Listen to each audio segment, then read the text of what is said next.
নমস্কার, মিতার হেসেলে সবাইকে স্বাগত জানাচ্ছি। আজ প্রতিদিনের মতো নিয়ে এসেছি 3 রকমের রান্না। আজকে 3টে রান্নার মধ্যে করেছি আম ডাল করেছি, কিন্তু তার মধ্যে আজকে একটু লঙ্কাও দিয়েছি, লবণ হলুদ সর্ষে ফোড়ন দিয়ে এটা করেছি মুসুরির ডাল দিয়ে। আর ডাটা ঝিঙে আলু দিয়ে করেছি মৌরলা মাছের ঝোল।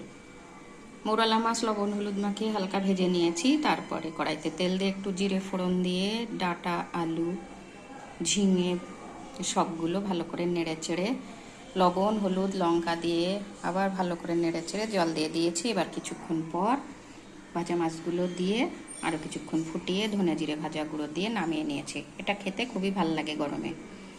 আর করেছি চাল কুমড়ো ঘন্ট চিংড়ি দিয়ে। পাঁচফোড়ন আর চিংড়ি হালকা করে ভেজে নিয়েছি।